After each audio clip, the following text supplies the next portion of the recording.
Meanwhile, President Benigno Aquino III is expected to declare a state of calamity for the areas hit by Typhoon Pablo upon his return to Manila. This will facilitate the release of funds to speed up relief and rehabilitation efforts and control the prices of basic commodities. During the briefing of the National Risk Reduction Management Council, the President ordered a probe of the flooding in Compostela. The Department of Public Works and Highways were ordered to immediately repair and restore roads and bridges destroyed by the typhoon. Power will also be restored in several areas. Agriculture Secretary Proceso Alcala assured there is sufficient rice in affected areas. The AFP and the PNP were ordered to intensify rescue and recovery operations of victims. The President has provided an initial 8 billion pesos to fund rehabilitation efforts. We have a live report from Davao City from Vicky de Guzman. Vicky? Yes, good evening. President Noynoy Aquino arrived in Davao City around 10 o'clock this morning. He, together with some cabinet members, flew directly to New Bataan and Boston in Compostela Valley Province to distribute relief goods and visit those affected residents. They flew back in Davao City for a disaster briefing started around 4 o'clock in the afternoon at Davao City International Airport. There were many issues taken into account and many concerns were raised. In the discussion, Secretary Rogelio Simpson, Department of Works and Highways, said that 3 isolated areas, namely Boston, Kapil, and Baganga, will be accessible by Saturday. But he said that Baganga will not be accessible from Matic City, but one should take the track from Surigao or Bislig City. He also said that they will continue to have the water level monitoring in Baganga in order to make a detour road along the riverbed when the tide is low.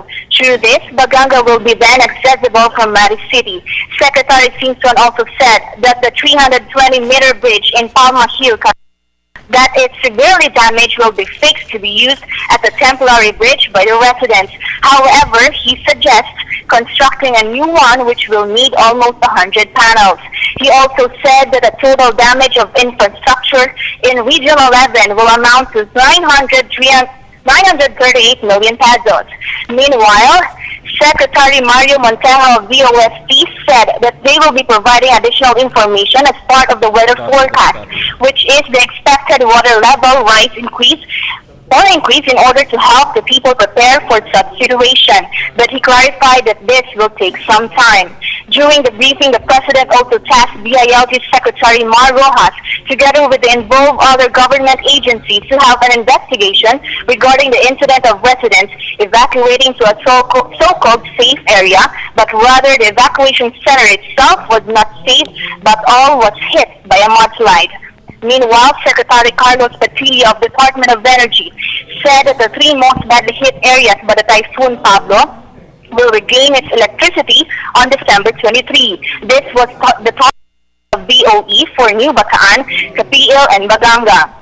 We also had an interview with Secretary Proceso Alcala of Department of Agriculture, and he said that the total estimated damage costs in agriculture in Region 11 amounted to 7.938 billion pesos. He also said that in the banana industry alone, the estimated damage cost is 5.6 billion pesos, while 133.44 million pesos for rice and 28,825 million pesos damage for corn. He also said that they have already interventions and will give help to those who were affected by the typhoon. He also said that he will be back next week to consolidate their support for the affected farmers. President Aquino also said that 7 military helicopters will be deployed in Davao region to be used in the search and rescue operations.